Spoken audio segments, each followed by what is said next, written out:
time once again to slip into your camo, grab your bow, and join us out in the field for another episode of the Up North Journal, presented by PSE Archery. The Up North Journal crew is knocked and ready to rock for another exciting adventure. So let's step outside and hit the trail. This episode of the Up North Journal podcast is brought to you by PSE Archery, Carbon Express, Fourth Arrow Camera Arms, Wind Scent Hunting Sense, Killer Food Plots, Seeds, Supplements, and Attractants, Cabela's, Spot Shooters, Limb Walker Game Calls, Twisted Minds Bowstrings, Hunter's Blend Coffee, Antler Action, and Family Traditions Tree Stand. And don't forget you can catch us in syndication at 2 p.m. Eastern Time on goodtalkradio.com. Welcome back to another episode of the Up North Journal, everybody. We haven't talked to you guys since last year. Yes, last year we haven't talked. Last week. But as always, we got our Hunter's Blend here on a great Sunday afternoon, Hunter's Blend Coffee. Danny, you got the promo code there for the good people if they would like to get some and save some money? Absolutely. You go to the website, huntersblendcoffee.com. That's the first thing you do. Then as you're checking out, you go ahead and you use the promo code capital UNJ for an added 10% off your purchase. Gotta like that. You absolutely do. But pretty warm weekend to be drinking coffee. Yeah. Well, it has been nice. Actually, this week we've had temperatures a couple days here in the 40s. I think we hit 50 one day, if I'm not mistaken. I think we had 50 yesterday. So, yeah. I know because I took the Christmas lights down, and it was actually nice to take them down. Was the pizza guy able to find your house? No. It's the one with the Christmas lights. Was. Now those are all gone, but right. It was so nice to take them down in decent weather and not have to, freeze or just say, I'll wait till April to take them down. Right on. So, but you know what? I'm glad it's over with. Now we can get on to 2019. Bigger and better things. Have a good start to the new year so far? So far, so good. Mm-hmm. Good deal. Yeah.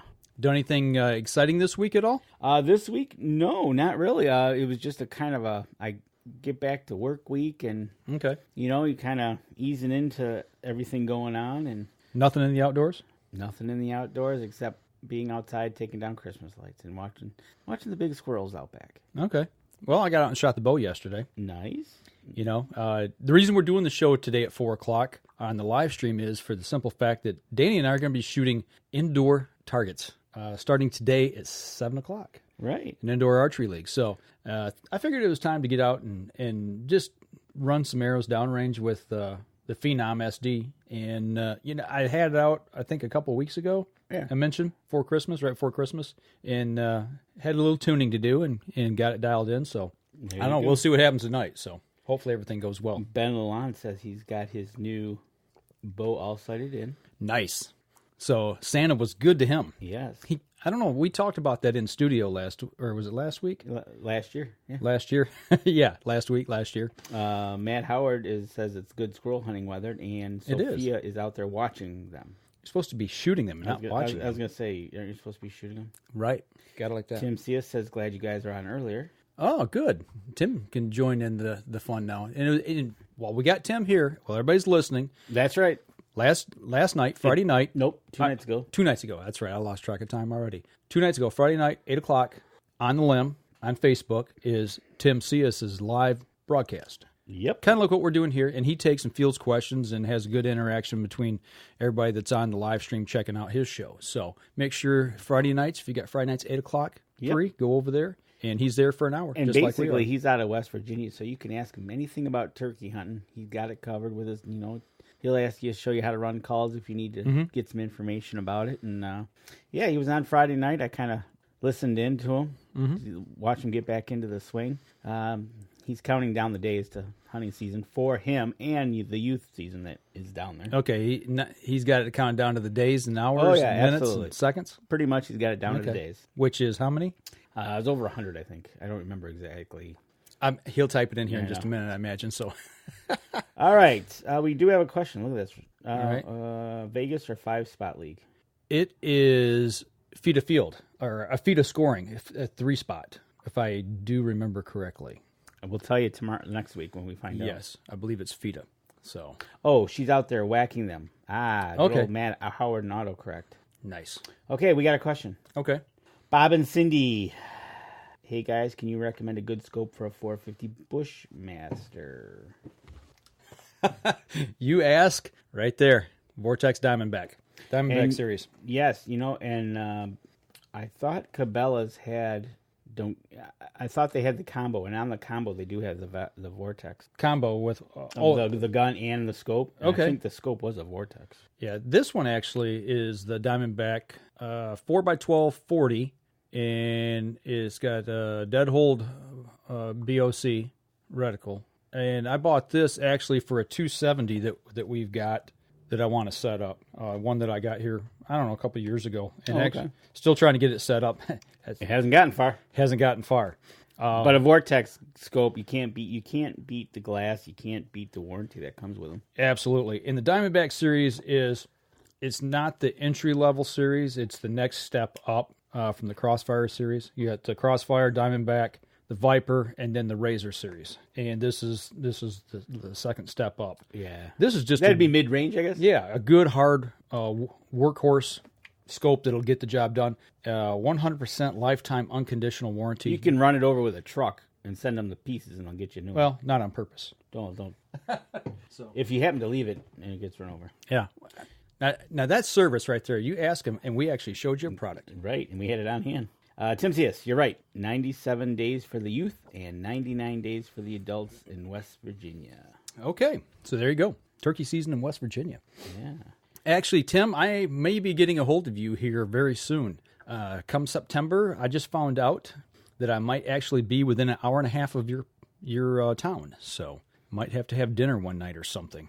That will be for the QDMA Deer Steward 2 workshop going on right there on the river dividing Ohio and West Virginia. So Nice. Yep, I already checked the mileage, and I think it's an hour and 40 minutes to Harts, West Virginia from the little town.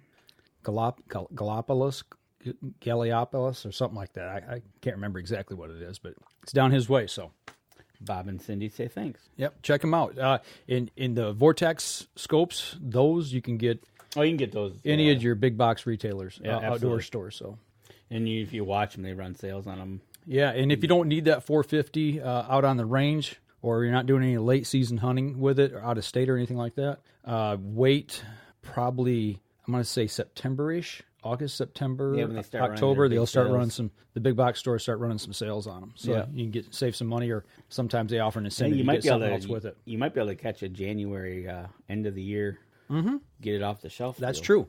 That's true. So Dan Anderson joining us today from Wisconsin. Thanks for tuning in. That's awesome. Wisconsin, West Virginia, Yeah, all over the Michigan. place. Gotta like it. Ohio. Ohio. There you go. And in points in between. Speaking of states, Did you see that? Speaking of states, you're right. Did you see the big semi was loaded and ready to roll out of Arizona? yes, I did. You read my mind right where we're going. It rolled out of Tucson, Arizona. Isn't there a song about that? Yes, Well, that's there Winslow, is. Arizona. Winslow, Arizona. Yeah. Well, we can always change it to what we need it to be. And it wasn't a flatbed Ford either. No, it was not. It was a big PSE semi heading to Louisville, Kentucky. It was a big semi on the road. I wonder if he's there yet. How many days it takes? I don't know. I think good they'd question. probably be rolling into town probably Monday-ish. Then they'll pull that rig inside the convention center on Tuesday and start probably unloading and setting up, I Yeah, think. it's packed. Packed with goodness. That's right. And speaking of, we're going to be at ATA starting Wednesday.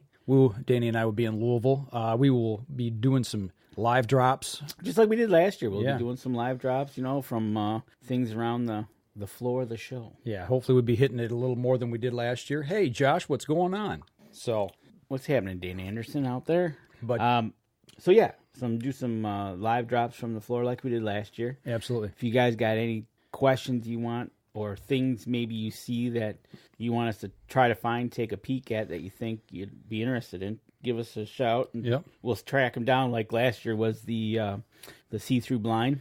Yeah, from Primos. They had the see-through blind. You couldn't see in it, but you could see through it from the inside out. That was interesting. Yeah, it's pretty cool. Yeah. We sat in that, and you thought about it.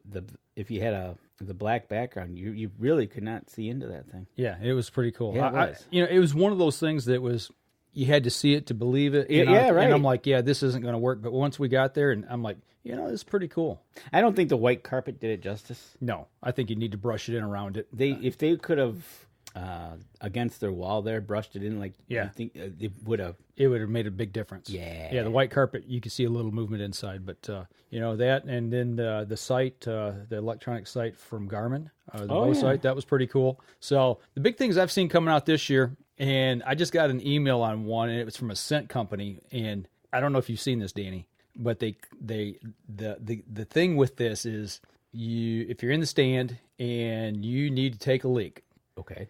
you collect it in a bottle and you mix it with something, and it takes away, I guess, the humanness of it and turns it into deer lure. And Okay. and I'm like, what people don't think of. You Well, know? you get a little time on your hands out in the woods. And you're thinking, it's you're like, right. you know, and I don't want to go there either way if people talking about whether they pee out of their stand or whether they don't or whether they use lures or not. It's one of them things that made me scratch my head and go, Right, exactly. You know, So- and Wayne Sitton's joining us this afternoon, and you know, it's just one of those things. Whoever invented it, yeah, probably was sitting there and like, how can I use my pee? yeah, well, how can I use it to my advantage, right? So- But then, like you just talked about, I've heard other people that they've used their own urine for years, Yeah. in scrapes and everything. Oh yeah, I've heard that too. So you know, but I want to go by and talk to the guys because I just want to see what it's all about. It's one of the things that's got my curiosity piqued. Something else I want to look into. was it called Scent Relief? Yes, it was. Thanks, Josh Hagerman. Yeah, and Scent Relief. see the play on words there. That's pretty good. It is good. It's It's pretty good. good. It's good marketing Yeah. slogan. So another thing I'd like to take a look at is some trail cams. I mean, as you guys know, Danny and I kind of bounce around with different cameras. I've been a Browning guy here lately, but I do know that I've started looking more into the cell cams that take and use a cell signal and boost the picture Yep. to your phone. And Moultrie has actually sent me something to stop by and look at in the booth, and it's supposed to be a lower price point to get you Okay. into their cameras. They got some different things going on, so I thought I'd stop by and check those out. It too. seems to be the latest craze is having that instantaneous right to Says your phone. the for- microwave society. We want those things right away. But it does keep you out of the area if it works, so you don't have to go in and drop your scent. If we're talking about scent, into the area to check your cameras. Right, exactly. So- And David Boggs is feeling left out because he says Josh Hagerman and Wayne Sittner is in the house, so he better throw his name out there. David Boggs. I was just on a text with him earlier today, so we'll be seeing him down there as well. So Josh says, yeah, David, nice guy. Absolutely. So Gut Check. gut check. Dean Elliott is the founder and owner of Gut Check. Haven't used it before, but hearing details. There's going to be a lot of things that we're going to hopefully get to see down there. And actually, hopefully after ATA, we're going to have some announcements to make. Yeah, we got to do, besides going looking at all the Yeah. stuff, we got some business meetings we got to take care of. Yep. We got It's not all fun and games, dot some I's and cross some T's. right? It's not all fun and games down there. It's a grind. It is. So So next Sunday when you see us, we might look a little rough. we might want to drink about a pot of coffee each of Hunter's Blend. So, but I tell you what, we're bouncing up here close to our first break. We're going to step outside, take our first break. We come back. We're going to talk about something that was just dropped out here in the news on CWD, and then something else I found interesting that I want to talk about on a local thread. Dean Elliott is joining the live stream right now. All right. Who is the founder of Gut Check. Nice. Good deal. All right. So I tell you what, let's step outside real quick. We'll be right back after this.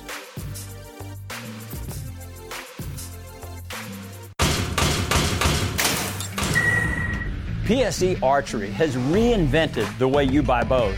From now on, you can make the most educated decision possible. By basing your bow choice specifically on your shooting needs and goals. All you need to do is ask yourself, what kind of shooter am I? What do I want to achieve? PSE will help find the right category for you. So, what kind of shooter are you? Find out at psearchery.com.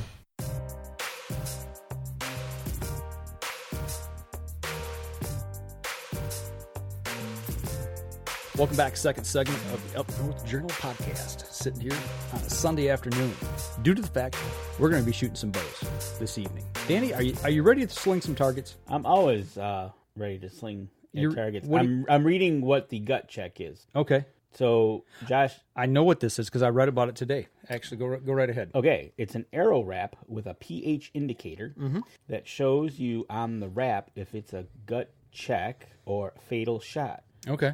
Actually, Josh is posting that, and actually, I seen a photo today on Josh's page that was talking about that. So, Okay, and Josh says live, No editing. Good thing I'm not on.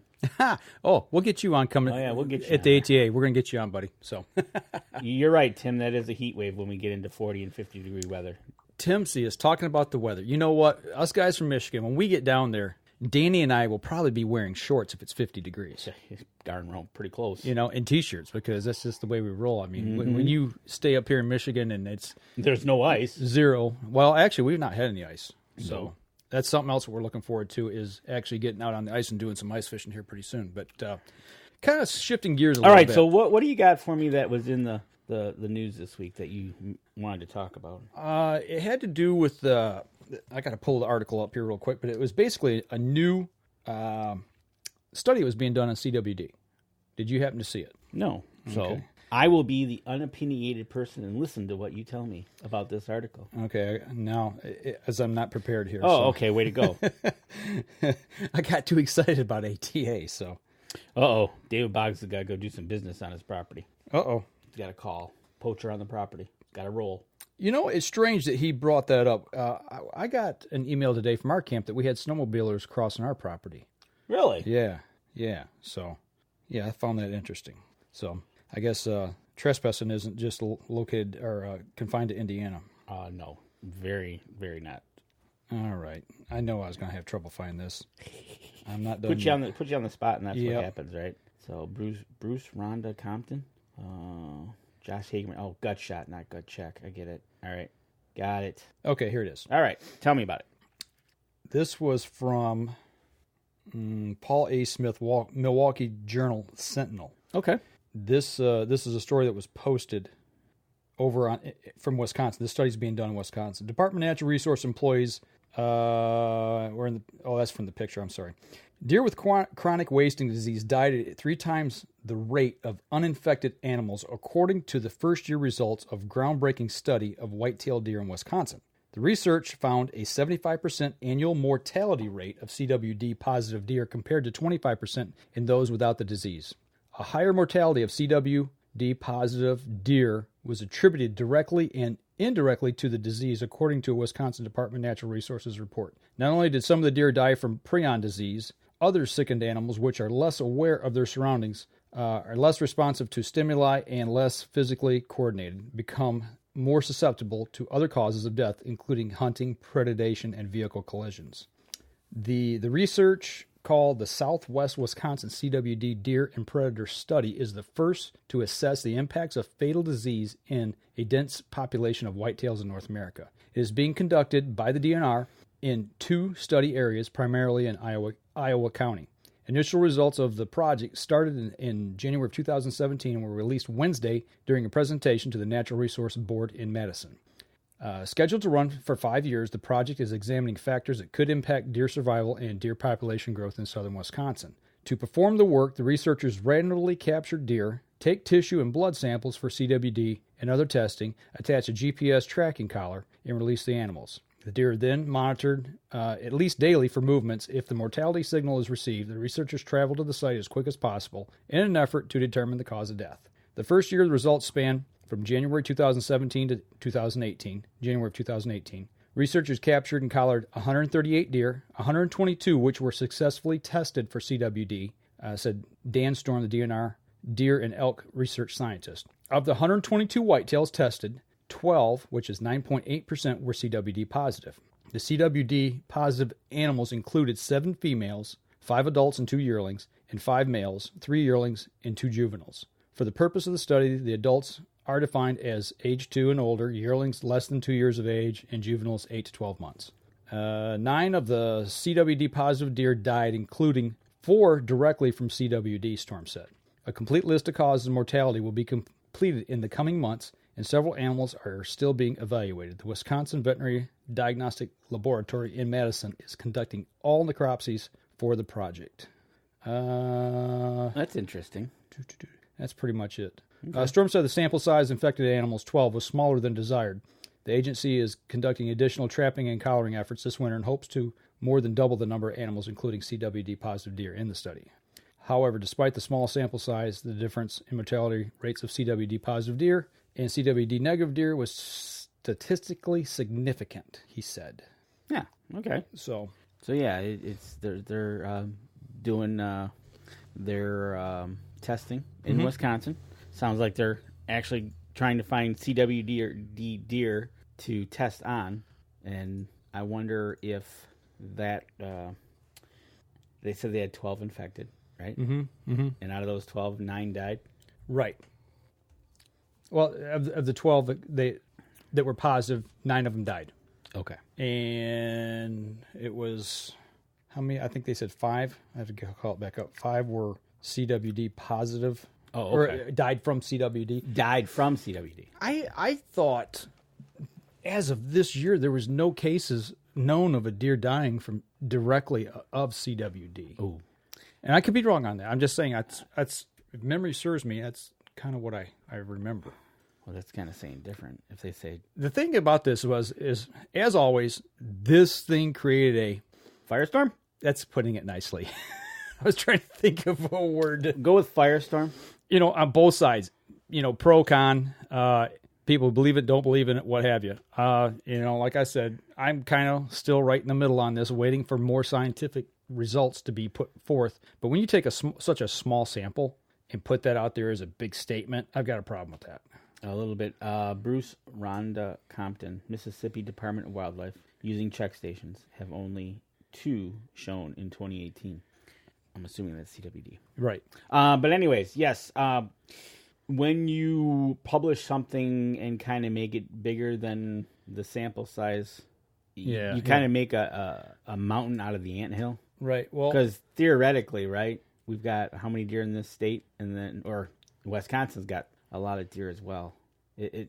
I'm sure the feedback on that story was entertaining. I had to quit reading the comments going back and forth, and this was published on several forums as well. So you had to quit reading? Yeah, I mean the headline says CWD positive deer die at 3 times the rate of non-diseased animals in the Wisconsin study. Okay, well, that's in your sample. Yeah, and the sample size was small, and it's going to be a 5-year study. This is the first year of a 5-year study. So actually, let's get a bigger sample size. Let's let this thing run its course. Let us see what it is, and then let's evaluate it. Instead of saying they die at 3 times the rate, right? In 6 years, after the 5 years of study, then tell me what your numbers are. Right. Because this first year, 3 times the rate. And now what happens if for the next 4 years, let's just put 0. Right. None die from CWD. Yeah. Now all of a sudden, 3 times the rate goes way down. Yeah. But you've already made the initial impact in the first year saying, oh, look what's happening. Yeah. You don't know the trend. You don't know what's going to happen. Right. I don't like that either as well. Yeah. If you're going to do a study, let the thing play out. Then let's see where the numbers fall. Let's evaluate the study. How was it done? Was it, is there anything to skew it? Right. I mean, there's 18 different things can go one way or the other. Well, for or against. What I always compare it to, and I'll take it from the auto industry. Mm-hmm. Do you ever notice how they when they say car sales are up or down for the month, they always say one thing compared to last year. Yeah. Well, wait a second. Maybe last year was it, but what is the previous 5 years? Yeah. So then you get the trend. Are trending car sales going down? Trending car sales going up? Not according to us. 1 year ago today, the sale. Okay, I hate that. That just bugs me. Right. And it's one of those things that you get a false narrative, but you've already made the impact. Something, and I could be completely wrong on this. I mean, my thinking may be skewed, but when I first read that, my initial thought was, okay, if this is the case, let's say that is the trend, and this is the case across the board. Right. This is what we're dealing with. Okay, let's just say that's what we're dealing with. If 75% of the deer that are infected with CWD die, then wouldn't that disease slowly start dying out? Well, you would think it would wipe itself out. I'm just Mother Nature will take care of itself usually, and if that's the case, then it'll infect what it needs to, and then eventually it won't have anything to infect. Yeah, that to me that was my first initial thought, and I could be completely wrong on that. But I mean, that's just no, but it makes sense, And like here in the state of the Michigan, it's like as of January 1st, there's no baiting in the Lower Peninsula, And I read a thread on that, and that they're asking kind of the same questions to the fact of, could you provide us some information as to why, how, when, and not just it's like, here you go. well, you can't do it anymore. Well, does it hurt? Doesn't it? Do you have any studies? Do you have any scientific proof that says by doing this will work? Because there's a lot of people out there saying, you guys are wiping my deer herd out, our deer herd, but you don't have a reason to. Right. You're just kind of running around saying, hey, we got a problem. This is what we're going to do. Throw gas on it. We're going to shoot everything. And now it's coming back so far that I've seen a couple of counties that they said, oh, you're in the zone, have come back 0. So what happens in June? Next year, do they take them out of the zone? Right. Yeah. Right. Are they out of, like, are you talking about Newaygo County? Yeah. We know people who hunt there. Actually, quite a few that kind of follow us here, hunt up in that area. But that was their concern going in, is the fact that they were on that periphery in what was called the management zone, but there's no cases of CWD there, and then there's still none. So does that continue to stay within that management zone, or do they eliminate that county from it? Or do they redefine the boundaries as it goes? Right, we tested there, nothing.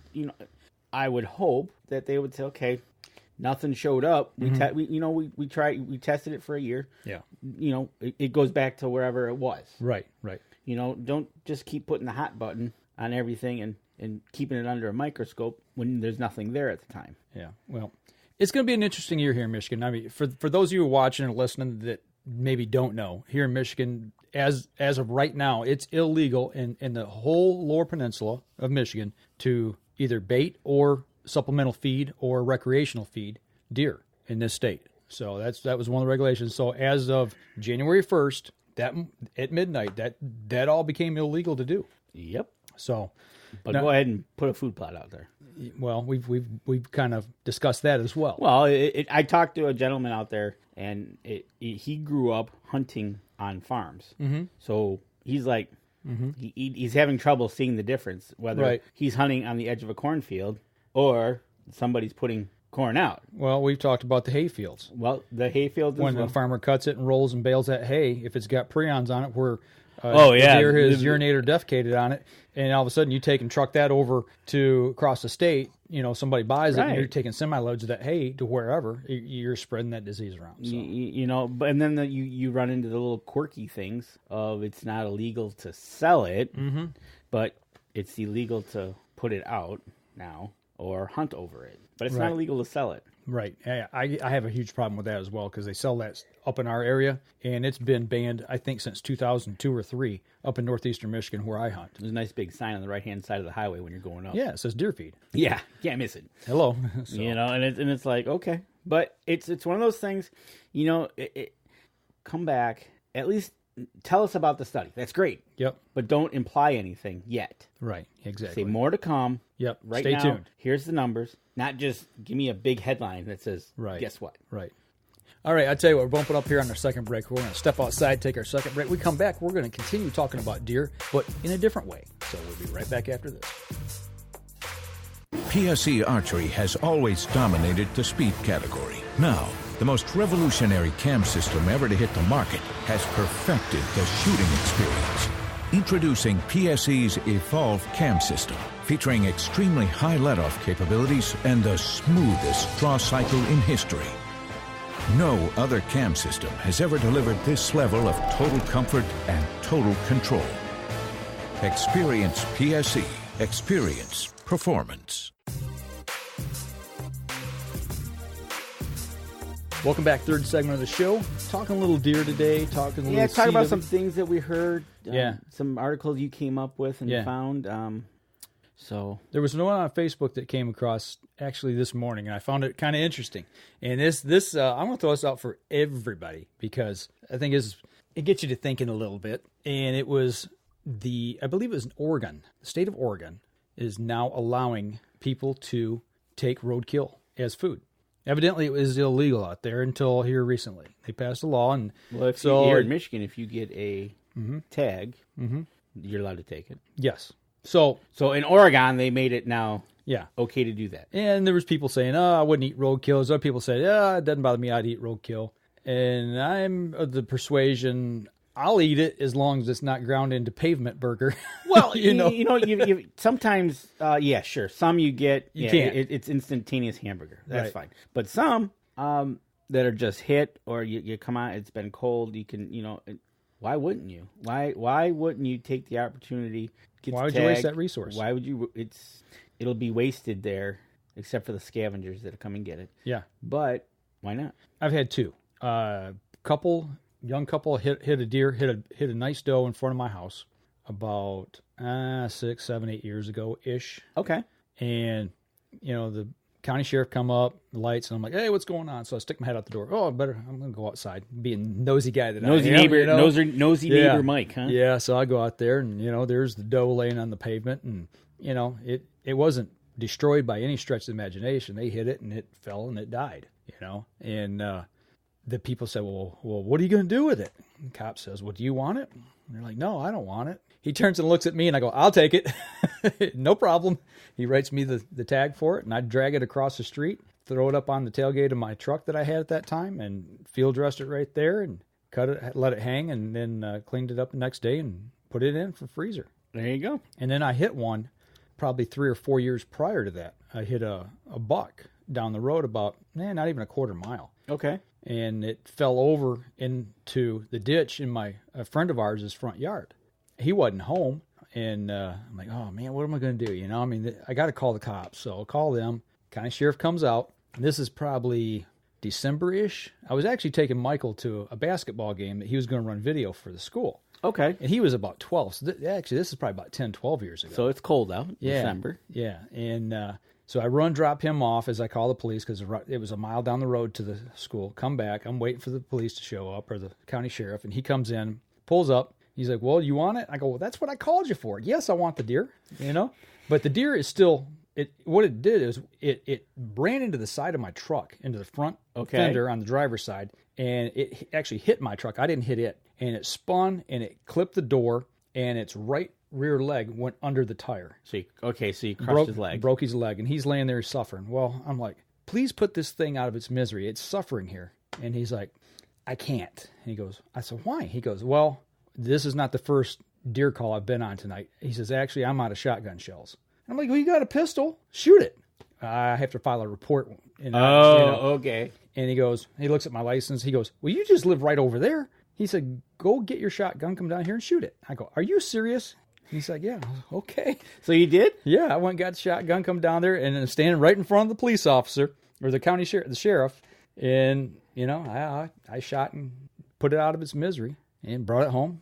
Did the same thing, But wow. It's a little odd being in front of a county sheriff. What, you think? And taking, finishing the deer off, right in front of him. In my friend's yard who wasn't home at the time. Right. So. Did you got it right there and leave the guts for your friend? No, but I did blame his brother for not killing that deer because his brother actually had seen that deer and actually missed it. Oh. It was very distinguishable because it only had a half rack, and it was 3-point on one side. He's like, yeah, I missed that last week. I go, well, then good. You can pay for my truck damage. Right, exactly. If you would have took it, if you would have done your due diligence and gotten that deer. Yeah, exactly. So I blamed him for it. But, I would not see a problem taking a roadkill, especially these people that are out there and need the meat. Yeah. Absolutely. Why not? Yeah, I find it hard to believe that a state agency or a state government wouldn't allow people to pick up roadkill. I think it's that person's choice to figure out, well, is it salvageable or not? I don't know what the reasons for it are. Right. So you would take one. Sure. Have you ever taken one? No. Okay. Just wondered. No, I was just behind one that got hit over on Donner. Okay. And the deer was laying, and the lady was holding it and cuddling it, and oh no. I was like, and the cop showed up, and I was like, okay, you take care of it because you're gonna have to explain what you're about to do to this deer. And yeah, I'd have stopped and said, hey, if she ain't gonna take it, I'll take it. So nope. But I would if the chance arises. Sure, why not? Okay, all right. I just thought it was kind of interesting. Get some burger and some back straps. Right on. So wow, didn't cost me an arrow or a shell, right? So. I got a question here. Benjamin Farrell asks, are we going to shoot any 3D this year? If I do, it's going to be obviously later in the year. I know there's some animal silhouette leagues going on. There's some silhouette leagues out there, and we might anything's possible. Yeah, you never can tell. Who knows what we're doing? So it's right now we're just doing this. I think they call it 3-spot league, the FIDA field type thing. Right. Not FIDA field. It's a FIDA 3-spot league is what it is. Okay. So. It's 18 meters. 18 meters is 20. 19.8 yards. I was going to say, do the math. Yeah. 19.8 yards. 19.8 yards. So, not 20, not 19.5. Right on. So, Dean Elliott asked, during the off season, you can put out whatever you want down there. That's talking about West Virginia. You cannot use natural deer urine either, even if it's ATA approved. I know that's a big thing now. Oh, that's a big thing, is getting it ATA approved. And that was the thing about the scent relief. That was the big thing. The big push was the fact of CWD now being in, 28 states, that a lot of states ban deer lures, urine-based lures, even if they're ATA approved. Oh, I see. So yeah, now you're using human urine to be able to mix it up with that whatever they've got and use it for deer lure. So that was the other thing that they mentioned with that. He says, "Are you guys?" Wait. They do allow food plots year round though. Okay, gotcha. Matt Howard says it's 20 yards. 20 yards. Maybe it is 20 yards. No, maybe I'm thinking if you do the conversion from meters, it's 19.6 or 19.8. They might just round up at 20. Yeah. Being indoors. I don't know. We'll find out tonight. Yes, we will. So it's all new to me. It is new to us. So, but yeah, it's okay. Interesting. And I can see the play in there of not having to have it ATA approved. You're actually producing it. Right. They're just giving you the additive to it. Right. Which is probably, I'm assuming, powder form. That I don't know. Well, either powder or liquid. You're the base is what you're creating. Right. Maybe you got to get maybe you have to get ATA approved. I don't know. I've already been verified, so I know we're getting in. Right? Exactly. So I guess maybe I am ATA approved. Who knows? So, Dean, you're the owner of Scent Relief. Well, then you can tell us. Missed that discussion of that. Okay, yeah, we talked about that right off top of the show. So we've got the owner right here that's texting into us. So, yeah, the whole thought process behind this. Is it a liquid you pour into it? Is it a powder? From what I've read about your product, that's exactly what we were just talking about, is kind of the way I understand it. And if I'm wrong, let me know. So that way we can clear that up. But I tell you what, while we're waiting on an answer from that, let's go ahead and take our last break. When we come back, we will find out. And all right. We'll discuss it a little further. So we'll be right back after this.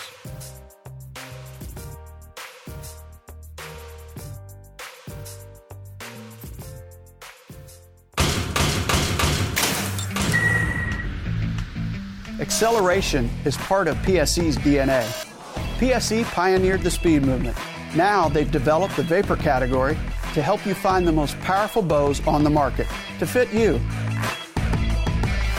High speed equates to intense power and building the momentum you need to be successful. Are you a vapor shooter? Find out at psearchery.com.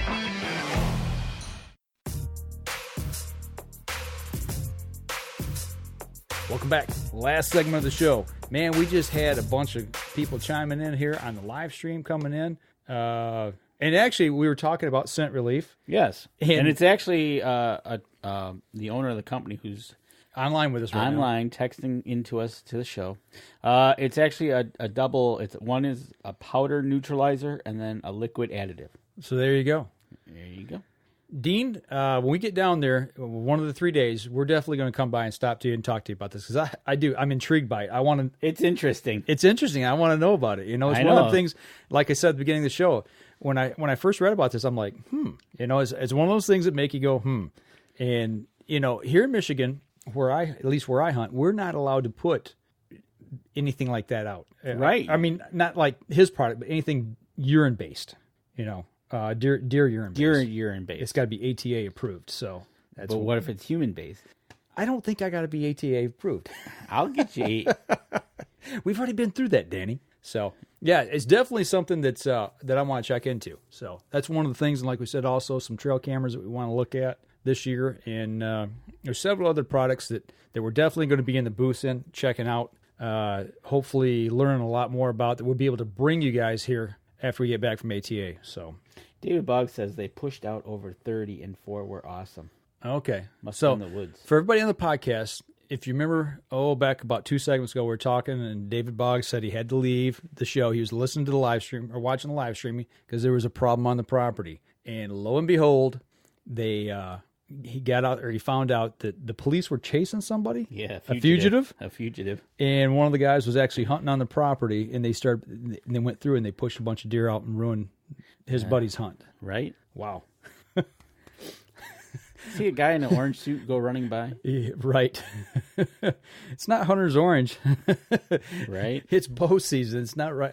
Actually, down there, I don't think it is rifle season. I think it is bow season. Oh, that's funny. So that is funny. That's good stuff. Yes, sir. Would like to talk more. We'll definitely stop by. Yeah. What booth number are you going to be in, Dean? Let us know. Yeah. Let us know where you're going to be at. And anybody else who is watching the live stream here can actually stop by as well. They'll be able to find it real quick. So if anybody that's listening is going to the ATA, I know David Boggs will be there. David will be there. Josh will be there for sure. I don't know about any of the other guys and gals that are on here. So, is there anything in particular you want to see when you get down there? We've got about 10 to 15 minutes here before we wrap the show up.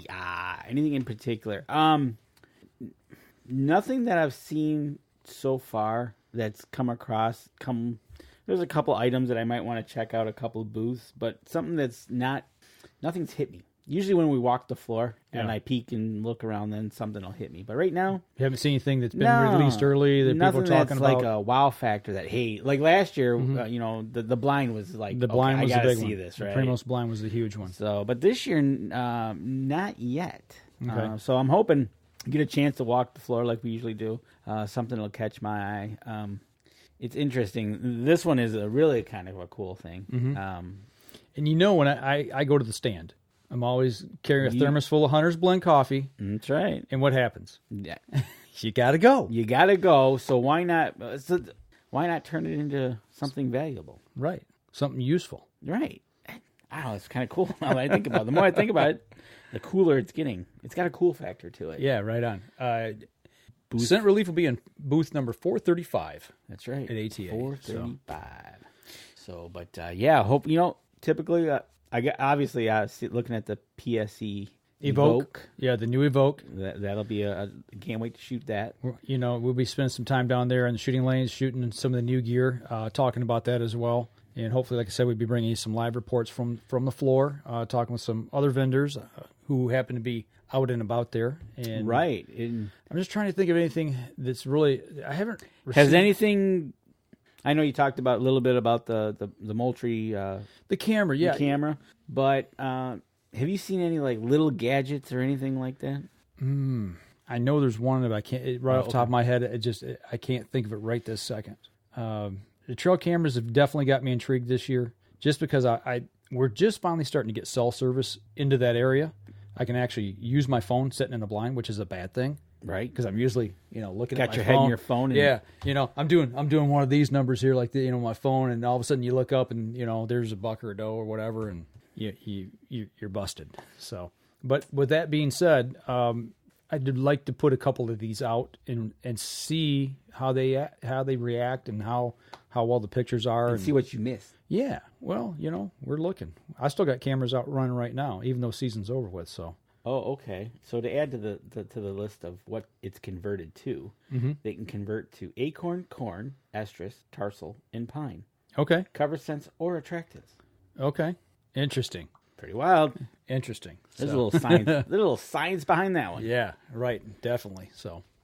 But nope. Hopefully we get some safe travels. We'll get some live reports like we keep talking about from the people. Like we said, when we're down there, and you guys out there that maybe hear something, just let us know. We'll stop if we we'll got try time to find it and do something on right. it and show it to you.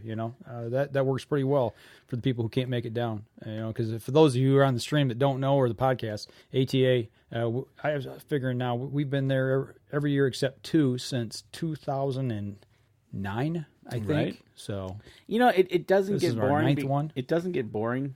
First of all, you see people that you haven't seen in a year. Right. It's good to see them again. Right. It's like you really haven't missed them. Right. It's like, and so you pick up, you talk, you look at the new stuff that's out there, or how people or what companies tweaking something. Right. So pretty cool. It's is. always good to see. And besides, we get to go south, which is a good thing this time of year. In January, going south is sometimes good. And sometimes it's interesting. Right. So, hopefully we see pavement all the way down there. Well, that's what the weather looks good right now, so I'm not anticipating any problems. That's what we like. Smooth sailing down and smooth sailing back, and we're all good. And talking about weather and things, you just kind of end things here, kind of on the fishing side of things. We're still waiting on ice here in Michigan. I do know they've had some ice up north, like at our deer camp. Okay. On the lake, but it's came and then gone, and then it's coming back. I don't think it's quite thick enough to get onto just yet. I do know they had a snowmobiler go through up on Long Lake. Remember we fished Long Lake? Yeah, we did. 2 summers ago. They had a lady go through up there on a snowmobile. So it's it's not quite thick enough. We saw the pictures last week from Little Bay to Knock with the guy with the travel trailer trying to drive on the ice, and that didn't work out so well. Yeah, so for all you guys and gals who get out on the ice and partake in that sport, make doggone sure that the ice is safe for you. They say no ice is safe ice, but check the thickness before you get out there. Don't put yourself in jeopardy. Equipment can be replaced, but lives can't. So that's the important thing to remember when you guys get out there. So, but other than that, we got a few more minutes here. If we got any questions, let's see. Steve Cassidy, good show. Matt Howard, Danny, I'm working on the thing we discussed. Okay. Bruce, turkey season in South Carolina, March 20th. Wow. On private land, and April 1st on WMA. Wow, March 20th. See if I can find anything real interesting here before we go. I do want to mention something here. Uh-oh. A good friend of ours who runs the Squirrel Hunter Facebook page. Yes. Bob Rich. Ah, yeah. Over in Connecticut. Mr. Retiree. Well, I've known him since 2008, I believe, and he served in the Navy. He was a Seabee. Yes, he was. And he was over at Adak Island on Alaska in the Aleutians. And he posted this picture this week of this circular hut building out in the Aleutians. He said, that was my cabin for a year. I owned it. And I'm like, huh? And he said, being out there, I don't know if it was just service people or if it was civilians as well, but they could claim a piece of land and own it. And then once they left the area, somebody else got to claim it. So while he was there, that was his cabin. That was his domain for the year. Yeah, I thought it was pretty cool. That's kind of wild. And then some guy who posted a picture of it. Obviously, you're shipping out. Yeah. So then you give up your claim to it, and then somebody coming in takes it. I guess so. And like I said, I don't know if it's civilians I was going to say, or not. Was that like for servicemen only, or I don't know. That I never did find that out. But I thought that was pretty interesting because somebody had posted a picture of it here like this last week, and he's like, "That's the cabin I used to own." Oh Lord. And I was like, that's pretty cool. So that is pretty cool. Claim your own stake out there, homestead it. Well, claim it for a year, right? Yeah. So I thought it was interesting. That is pretty cool. And yes, he did retire this week. So he did. He's now on fixed income, and you have to buy him a coffee. I got to buy. I can go over and buy him a coffee because he can't afford one.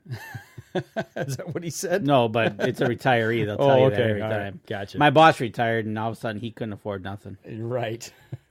That's funny. Yeah, I know, right? So yeah, it's January. It's a new year. It should be interesting. Absolutely. Try to get some ice. Turkey tags here are now available. Available till February 1st. To put in for the draw. Yep. If you're going to be hunting public land. Are you? Don't know yet. We have some things in the works that we're some possibilities. Yep. But we got to secure that decision by the 1st of February. Otherwise, you're going to put in for it. Yep. Otherwise, you're buying an over-the-counter private land tag. Yep. Correct. If that happens, you can go with me. There you go. Go up to the beautiful North Country. That's right. See, if I had more time around my property and I could study and see if they were there all the time. I know they're there, but it's pretty big. Turkey season that time of year, there's probably still 2 feet of snow on the ground. I'm pretty sure there's a lot of snow on the ground. That would definitely be a May hunt, and you probably still got snow in May. It potential is there. You could always have a late melt off. Okay. So. Well, I'll tell you what. Let's go ahead and wrap up a little bit early here. I know we've run a little short, but it's been one of them weeks. We haven't done a whole lot this week. Like I said, changing over a new year. We gotta, and we've been getting ready to head down to ATA like we do every year. And if you could see around the office, I've been packing up some of the gear and stuff and getting things ready, labeling cables and stuff like that. I had everything kind of tore apart when Danny came in. So make sure it all fits in your vehicle. That's right. Hopefully. Right? It better. I hope so too. So, and and we'd be remiss if we didn't mention again Hunter's Blend Coffee, who has supported us this last year. Yeah, they've been good. You know what? We're going to see them down there too. Actually, they will. They got a booth down there, so we're going to hook up with those guys and make sure and see what they've been up to in Ohio here for the last few months. But go over to huntersblendcoffee.com and use the UNJ promo code. Just type in all caps UNJ, and you'll save 10%. Matt Howard will go turkey hunting with us. He will? That's what he said. I will go turkey hunting with you guys. All right. What a nice guy. He is a nice guy. He is. He's a very nice guy. Of course, if he sees how you run and gun with golf balls, he might not want to hunt with you. There's a trick to that. There is. There's a story there. It's almost becoming a yearly tradition to tell that story just before season. That's right. So you have to wait till April. That's how you and I met. Yes, it was. So over some turkeys and a few golf balls. Right. so we'll just kind of leave that there, and we'll talk about that later on. So exactly. But I tell you what, it's been a great 2018, an exciting start to 2019. Like I say, we're going to have some exciting things to talk about when we get back. We just got to wait another week or so here. Before we can talk about it. Yep, so it's all good stuff. So potentially all good. Absolutely. Yeah, you're right. You invited yourself, Matt. Good job. Come on up, Danny will take you up to the UP. Yeah. Just make sure you pack some good warm clothes. Right. So, but anyways, hopefully next week we won't be. Let's just stay away from the convention crud, and we'll be good. Yeah. And I got that bad last year. We're gonna drink a lot of water. Yep. We're gonna be flushing our system the entire time. Maybe we'll have to stop by Scent Relief.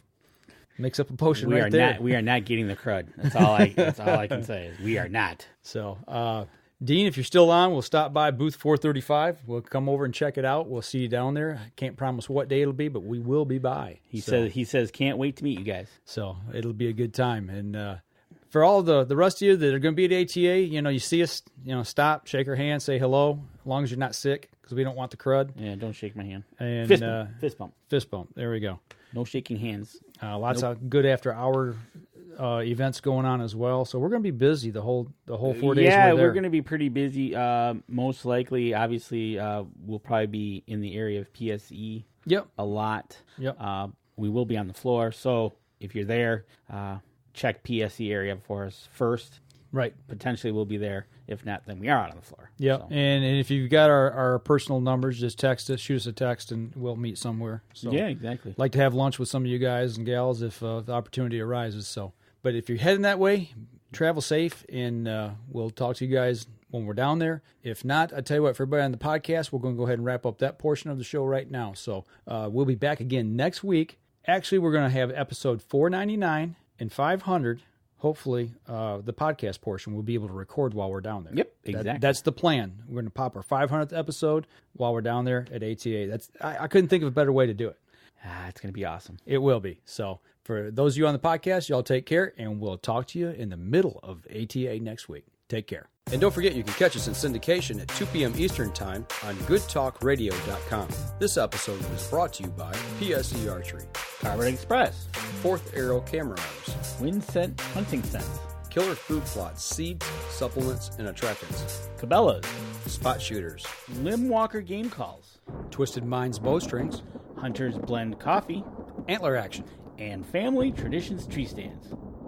Thanks for listening, and join us again here next week.